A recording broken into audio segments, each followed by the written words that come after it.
بسم اللہ الرحمن الرحیم۔ امام بخاری رحمۃ اللہ علیہ نے صحیح بخاری کتاب المناقب میں ایک حدیث پاک حضرت جابر بن عبداللہ انصاری رضی اللہ تعالیٰ عنہما سے روایت کی۔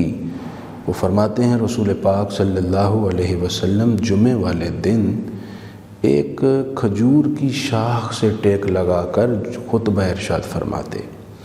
انصار کی ایک خاتون یا کسی مرد نے درخواست کی، حضور کہ ہم آپ کے لیے ممبر نہ بنا؟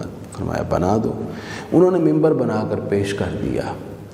حضور جمعے والے دن اس کھجور کی شاخ سے ٹیک لگانے کے بجائے ممبر پر تشریف لائے اور خطبہ ارشاد فرمایا۔ فصاحت النخلۃ سیاح الصبی، کھجور کی شاخ نے محسوس کر لیا اور وہ اس طرح رویا جیسے بچہ روتا ہے۔ اس نے چیخ و پکار کی، گریہ وزاری کیا۔ حضور نے اس کی کیفیت دیکھی۔ ثم نزل النبی صلی اللہ علیہ وسلم، آپ ممبر سے نیچے اتر آئے۔ فضمہ الیہ تئن انین الصبی الذی یسکن، آپ نے اس کھجور کے شاخ کو سینے سے لگایا اور اس پر ہاتھ پھیر کر اس طرح اسے چپ کرانے لگے جیسے کسی روتے بچے کو سینے سے لگا کر چپ کرایا جاتا ہے اور پھر وہ چپ کر جاتا ہے۔ ہم اہل محبت اسے سرور کونین صلی اللہ علیہ وآلہ وسلم کا تصرف اور اختیار مانتے ہیں کہ آپ نے کھجور کی شاخ پر ٹیک لگا کر اذن الہی کے ساتھ اس میں زندگی کی روح پھونک دی، اسے انسانوں جیسا صاحب عقل و فہم بنا دیا، اس کے نہاں خانے میں محبت کی چاشنی ڈال دی۔ یہی وجہ تھی کہ اسے فراق رسول کا احساس ہوا اور اس کا اظہار اس نے روتے ہوئے کیا، اور رحمت کونین صلی اللہ علیہ وآلہ وسلم نے پھر اس پر کمال شفقت اور نوازش فرمائی۔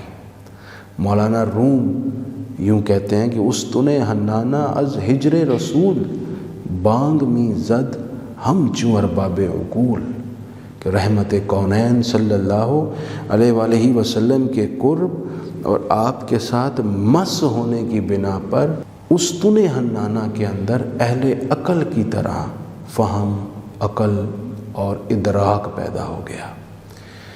اس حدیث سے یہ بھی معلوم ہوا جو نسبت، جو تعلق دربار رسالت سے کسی کو حاصل ہو جائے پھر وہ رحمت کونین کے دریائے رحمت سے محروم نہیں جاتا، وہ اس دربار کی نوازشات کا مستحق ٹھہرتا ہے اور رسول پاک اس پر کمال شفقت اور نوازش فرماتے ہیں۔ بعض روایات میں یہ بھی ہے کہ حضور نے پھر استن حنانہ سے پوچھا کہ تم چاہتے کیا ہو؟ تم چاہتے ہو تو ہم تمہیں یہیں گاڑ دیتے ہیں، اور اگر چاہتے ہو تو ہم تمہیں جنت میں گاڑ دیتے ہیں جہاں تمہارا پھل اہل جنت کھاتے رہیں گے۔ اس نے جنت کو پسند کیا۔ حضور نے پھر حکم دیا اور مسجد نبوی کے صحن میں زمین کھود کر اس تنے کو دفنا دیا گیا۔ سرور کونین صلی اللہ علیہ وآلہ وسلم نے ایک تنے کو جنتی تنا بنا دیا اور اسے اپنی رحمت سے وافر حصہ دیا۔ گویا ایک بے جان تنا حضور سے نسبت کی بنا پر فہم و ادراک کا مالک بنا، اس میں احساس پیدا ہوا اور اسے حضور کی رحمت سے جنت کا حصہ بننا نصیب ہوا۔ ہم اہل عقل کے لیے، انسانوں کے لیے جو مکلف ہیں، جو حضور کے غلام اور امتی ہیں، اس سے یہ سیکھنے کا موقع ہے کہ اس دربار سے جتنا پختہ تعلق اور نسبت ہو اتنی ہی زیادہ مہربانی ہوتی ہے۔